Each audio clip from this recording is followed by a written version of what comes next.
Tapi kita akan mencoba untuk melakukan diskusi karena saya bisa membayangkan bedanya antara ibu bapak yang ada di ruangan ini dengan senior Anda yang ada di daerah Anda sana, yaitu para POPT senior. Itu bedanya sangat jauh bedanya. Bedanya apa? Mereka tinggal 2 amplop, 3 amplop pensiun toh. Yang lainnya apa? Mereka itu jebolan FTF, Field Training Facilities, dan menjelang pensiun semua lah mereka itu. Siapa yang melanjutkan? Anda lah nanti yang harus melanjutkan ini. Saya bisa membayangkan betapa repotnya Anda di lapangan selama ini. Karena apa? Anda segera dituntut untuk segera in. Sementara bekalnya bekalnya belum sepenuhnya. Oleh karena itu di ruangan ini nanti kita akan mencoba untuk berdiskusi. Saya akan memberikan arahan nanti apa itu PHT, dan kalau memang ada yang Anda betul-betul tidak bisa ditahan untuk segera bertanya atau interupsi, silakan aja. Ya, tidak harus menunggu kelas ini diizinkan bertanya, tidak usah. Ya, silakan aja. Untuk. Nah, jadi mengapa ini perlu? Mengapa ini perlu pembekalan ini? Karena istilah saya pembekalan atau penyegaran. Karena ternyata kalau kita ke lapangan, namanya PHT itu 1000 batasan, 1001 batasan. Katanya dan katanya, jari ini dan jari ini, itu betul-betul variasinya sangat. Terus kemudian yang benar yang mana? Nah, itulah di ruangan ini nanti kita akan mendiskusikan yang benar yang mana. Karena kalau ini tidak benar, apa yang terjadi? Salah kaprah. Kalau salah kaprah artinya apa? Iya, kalau bisa terus, seringkali malah balik kembali. Itu kalau sudah salah kaprah yang kita gunakan, kembali. Terus akhirnya kembalinya berupa apa? Masa PHT seperti ini sih? Masa sih hanya seperti ini? Itu yang kemudian ini yang menyepelekan, gitu, katanya orang Jawa. Menyepelekan PHT justru ya akibat. Ya, baiklah. Saya akan mulai dari sini. Ya, mulai dari. Jadi ini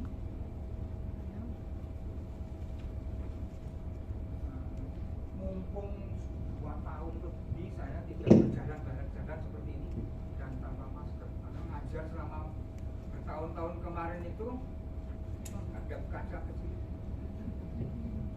Sekarang buka bulat terus ketemu ada semua. Jadi sejarah PHT di dunia ini diawali ini tonggak sejarah, yaitu pendekatan kimia Perang Dunia Kedua. Ini awalnya, mula bukan itu, yaitu ditemukannya DDT dan kawan-kawan, pestisida hidrokarbon berklor, yang bahayanya sangat amat luar biasa. Sampai sekarang ini masih ada. Di mana itu? Kalau ingin mendeteksi ASI, di ASI, puluhan tahun dia bisa bertahan tetap beracun di alam ini. Dan dia jeleknya, tapi bagusnya oleh yang menciptakan, terakumulasi demi sedikit di dalam jaringan lemak tubuh manusia dan jaringan reproduksi, sehingga banyak yang mandul, kanker dan sebagainya, termasuk autis. Itu jadi bahkan yang mendapatkan DDT itu dapat hadiah Nobel, walaupun bisa dilacak, dampak negatifnya itu sulit sekali dibuang dari bumi. Gagal dengan apa yang kita petik dari situ sebetulnya pendekatan tunggal, yaitu bergantung pada satu-satunya cara pengendalian pestisida, tidak bisa menyelesaikan masalah, bahkan menimbulkan masalah baru yang tidak pernah dibayangkan sebelumnya. Resistensi, resurgensi, apalagi, dan buahnya dan banyak masuknya ke jaring makanan, rusak semua. Ya. Itu gagal. Dengan itu muncullah ide untuk bagaimana kalau memang kimia gagal, kimia digabung dengan hayati. Ini ide-ide akal-akalan saja sebetulnya ini. Akal-akalan dari siapa? Akal-akalan dari yang punya pestisida, supaya tetap laku, tidak dianggap sebagai perusak lingkungan, dititipkan di situ. Caranya menggabungkan antara hayati dengan kimia. Bayangkan, sampai di situ tetap aja ikut. Beliau-beliau itu masih tetap ikut. Bagaimana caranya agar supaya tidak semudah itu perlindungan ini berjalan? Jadi maksudnya ini apa? Ketika itu dan muncul istilah PHT bijaksana. Nah itu yang dipakai sampai sekarang. Padahal itu hanya berlaku di zamannya itu. Stern dan kawan-kawan itu tahun 59. Munculnya pendekatan Integrated Pest Control, IPC ya, Integrated Pest Control, pengendalian terpadu saja. Kenapa terpadu? Karena hanya memadukan dua, kimia dengan hayati. Selesaikan ini tidak pernah selesai. Bagaimana sih kebijaksanaan itu bisa dikuantitatifkan? Bagaimana mengkuantitatifkan bijaksana itu? Bijaksana itu apa? Bijaksana, bijak sini, injak sana, injak sini, hidup sendiri, apa itu? Bukan toh? Berarti kan harus bisa dikuantitatifkan. Dan itu tidak bisa dikuantitatifkan sampai sekarang. Gunakan pestisida secara bijaksana. Gimana toh Pak bijaksana? Ya apa katanya yang jual lah, itu yang susah. Bukan itu padahal. Ya itu jadi gagal. Pengendalian terpadu ini gagal. Apakah dengan serta-merta ini hilang dari peredaran? Tidak, justru itu sekarang ini PHT-nya dua rel. PHT yang PHT beneran dengan PHT-an. PHT-an. Ya itu PHT yang bijaksana itu. Ya atau ya, di ruangan ini kalau boleh jujur pasti ada dua aliran itu. Pokoknya teknologi Pak. Nah yang beranggapan teknologi di atas segalanya itu adalah PHT bijaksana. Tidak mau mikir repot, tidak mau mikir ruwet, tukokno aja, belikan aja yang ini sudah. Gunakan aja drone dan sebagainya itu PHT teknologi. Tapi kalau PHT yang PHT beneran, yang lahirnya tahun 1966 itu lain. Karena konsepnya jelas berbasis ekologi. Berbasis ekologi. Konsepnya itu jelas. Antara lain konsep itu apa? Fahamilah. Kalau Anda itu ingin menerapkan PHT, fahamilah agroekosistemnya. Itu pada waktu kakak-kakak Anda ikut FTF dulu, belajar tentang itu berbulan-bulan tentang agroekosistem. Bicara tentang agroekosistem. Oleh karena itu, tolong buka lagi buku-buku tentang agroekosistem, dalami itu. Karena hama penyakit gulma itu bagian kecil saja dari agroekosistem. Dan kalau Anda bisa menyelesaikan agroekosistem, selesai 3 hal tadi itu. Jangan dibalik.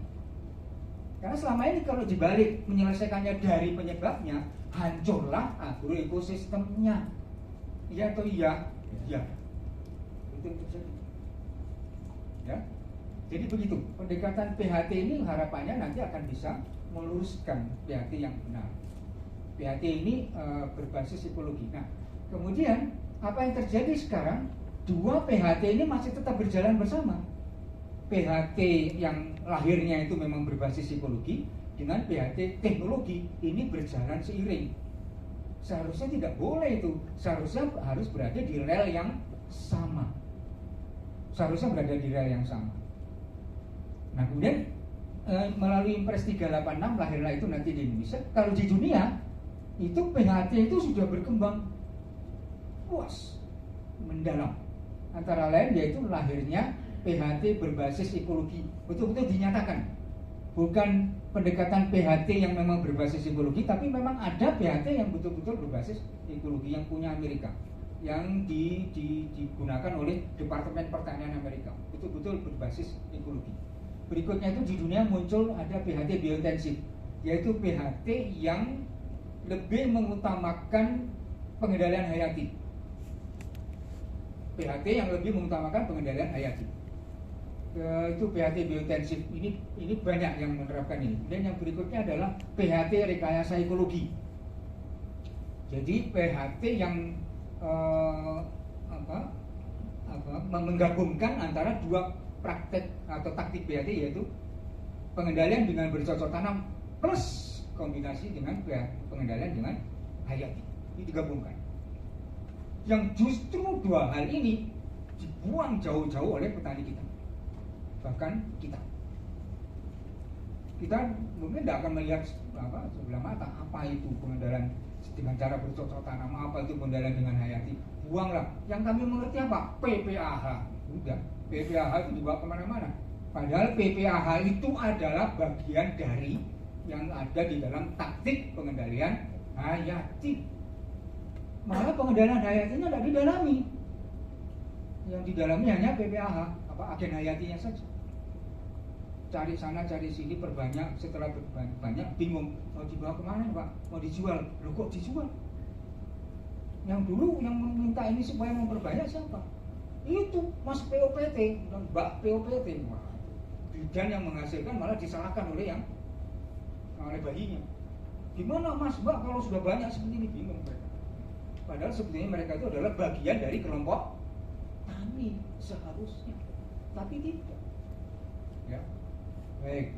Kemudian PHT berikutnya adalah PHT merancang ulang agrokosistem. Itu adalah PHT ekologi yang perkembangannya. Harapannya dengan situ nanti dari situ kita akan bisa mewujudkan pertanian berkelanjutan.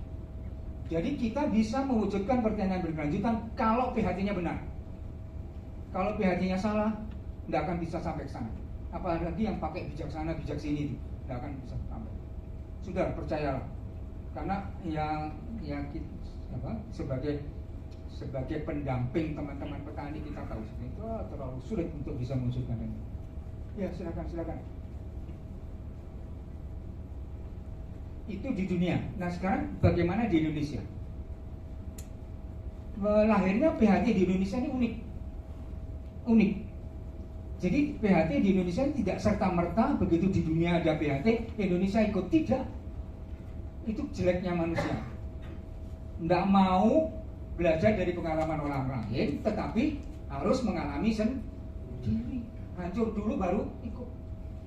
Itu kesalahan petani kita, itu sering begitu. Ya. Jadi sebetulnya asalnya dari sini. Dari revolusi hijau. Jadi lahirnya PHT di Indonesia itu awal mualanya dari revolusi hijau. Atau kalau di Indonesia adalah program apa revolusi hijau di Indonesia? BIMAS. Program BIMAS. Itu ngawalinya dari situ, ya, program BIMAS. Nah, ya, masuk ke program.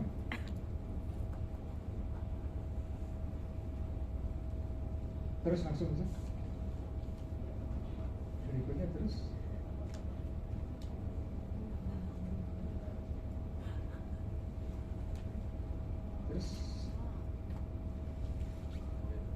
Nah, ini sedikit. Dampak negatif revolusi hijau itu timbulnya resistensi dan sebagainya. Terus masuk ke bagian. Iya. Nah, ini dampak revolusi hijau, dampak program BIMAS yang ada di Indonesia terhadap petaninya. Jadi revolusi hijau itu agar sampai kepada petani disampaikan dengan cara penyuluhan top down. Apa itu top down? Harus, wajib, tidak boleh tidak. Bahkan pada waktu BIMAS itu berjalan di Indonesia, itu dosen ikut turun, mahasiswa turun, polisi, pamong pajak turun semua untuk memaksakan kehendak kepada petani. Sampai seperti itu, ya. Jadi harus menggunakan pestisida, harus menggunakan pupuk anorganik, harus menggunakan varietas unggul. Itu disampaikan dengan memaksakan kehendak. Sampai petani itu, maaf, dalam bahasa Belandanya itu disetrak, dihukum kalau tidak mengerjakan itu. Kalau sudah terlanjur menanam sesuatu, itu salah, disuruh cabut dan harus diganti. Sampai ada yang dihukum menghadap matahari. Begitu, sampai seperti itu. Jadi memaksakan kehendak. Apa yang terjadi kemudian? Timbul dampak negatif. Dari petani yang tidak mengenal pestisida menjadi sangat bergantung kepada pestisida. Nah itu kita yang kasihan ya teman-teman POPT. Kena apa? Kena limbahnya. Jadi nggak makan nangka, tidak makan buahnya, tapi makan kena pulut getahnya. Yaitu sangat tergantung pada pestisida. Dari tidak mengenal pupuk anorganik menjadi sangat bergantung. Disuruh pergi dari pupuk dan pestisida sama sekali mereka tidak mau. bahkan dikatakan kiamat, apalagi subsidi dihapus, dan apalagi katanya pupuk akan naik, kiamat itu agak gitu. Masa iya? Nah itu ada kesalahan, jadi ada kesalahan fatal dalam ada kesalahan fatal yang menimbulkan dampak negatif dalam revolusi. Ya. Kemudian juga dari petani yang tidak mengenal varietas unggul sangat bergantung pada varietas unggul.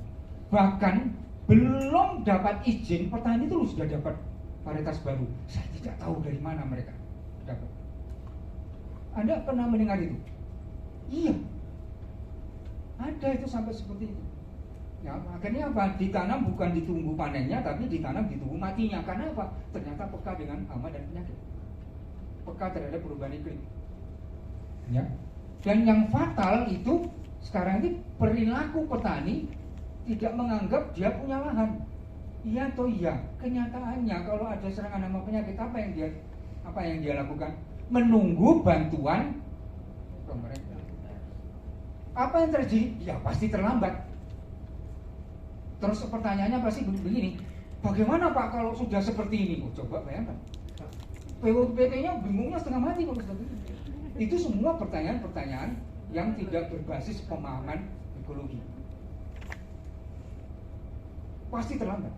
Bagaimana Pak kalau sudah seperti ini? Seharusnya pertanyaannya bagaimana? Masih ingat di kuliah? Seharusnya pertanyaan petani itu harusnya bagaimana?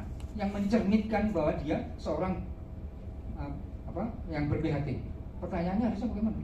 Kalau bertanya bagaimana Pak kalau sudah begini, itu salah, pasti terlambat, sudah hancur, cabut bakar. Seharusnya bagaimana pertanyaannya supaya tidak terjadi seperti lagi? Ya itu tadi, bagaimana Pak kelak supaya tidak terjadi hal seperti ini lagi? Bagaimana caranya? Duduk bersama sebulan sebelum panen untuk membuat perencanaan tanam. Kalau akan membuat SLPHT kan perlu itu toh, duduk bersama dulu toh, membuat itu. Kontrak belajar mau apa, penelusuran budidaya ya itu. Harusnya seperti itu. Juga jangan bagaimana Pak kalau sudah seperti itu. Sampai di sini. Barangkali ada yang perlu ditanyakan sekarang. Enggak, sekarang.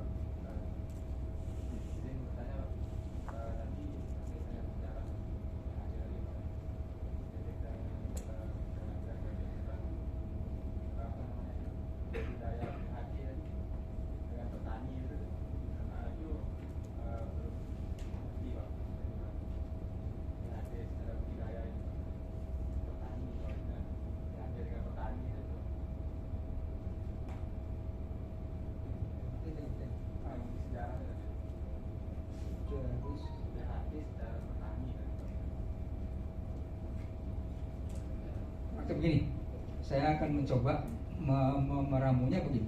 Jadi kalau PHT atau begini, bagaimana sih cara menerapkan PHT yang baik dan benar dan dengan cara yang sederhana? Ada yang punya usul? Bagaimana menerapkan PHT yang benar dan dengan cara yang sederhana? Ada yang punya usul?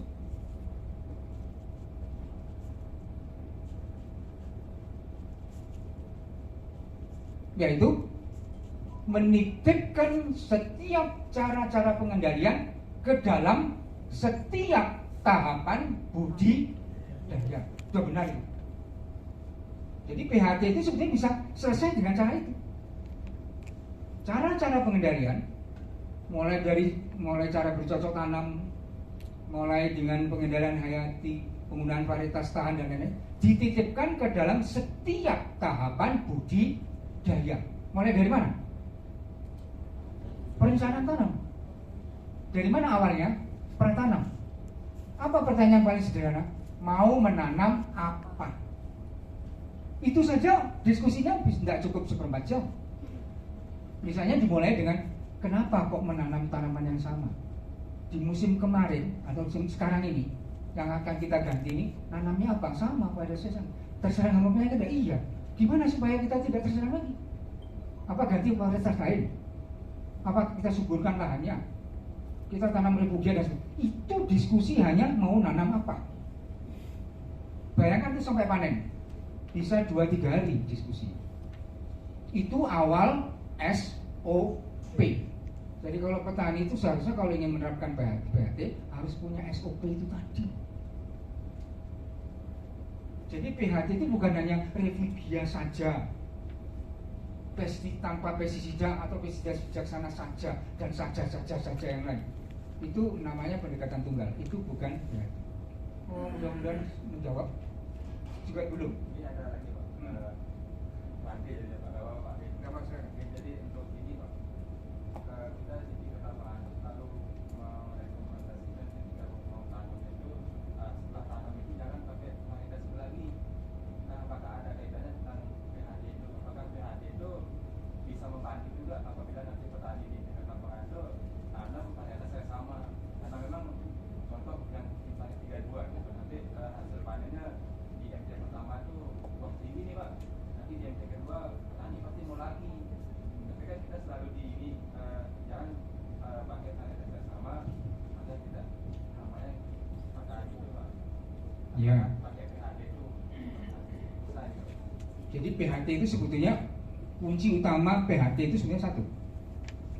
Ubah bercocok tanam monokultur skala luas terus menerus menjadi banyak tanaman. Apa pengertian banyak tanaman? Apakah menanam padi bersama-sama pohon jati, nangka dan sebagainya? Seperti itu? Ya kalau bisa, itu namanya agroforestry. Tapi mungkin tidak seperti itu. Bagaimana caranya? Kita menanam padi, tapi banyak jenis padi. Multi-line. IR64 digabung dengan Ciherang, digabung dengan apa? Campur, tapi jangan dicampur di pembibitannya dicampur, bukan. Tetapi pembibitannya satu-satu, nanamnya juga berbaris. Baris itu menghasilkan ketahanan horizontal yang luar biasa hebat. Jadi sebetulnya yang musuhnya PHT itu adalah budidaya monokultur skala luas terus-menerus. Nah itu yang susah, karena apa? Sekarang anjurannya kan itu, pokoknya pantun atau padi terus-menerus 4 kali tanam. Ya ini yang menurut saya ini harus disiasati. Bagaimana menyiasatinya adalah menanam aneka tanaman. Salah satu ya, aneka tanaman. Tanamannya apa? Padi varietasnya berbeda. Cari umurnya yang kurang lebih sama. Jangan berbeda umurnya. Kalau beda, dihancurkan oleh burung, panen sendirian kau habis. Jadi cari umur yang sama. Itu di bangku kuliah tidak ada. Tidak ada. Jadi kita sering berdiskusi dengan petani, ketemu jawaban-jawaban tadi itu. Percayalah, datangi petani, datangi lapangan. Mereka nanti akan banyak cerita ke kita. Tapi kalau kita menjauhi, kita tidak dapat apa-apa. Percayalah sudah. Percayalah sudah. Datangi lapangan. Mereka akan membuka diri. Akan mudah bagi kita untuk menyerap. Menjawab? Terima kasih. Ada yang lain?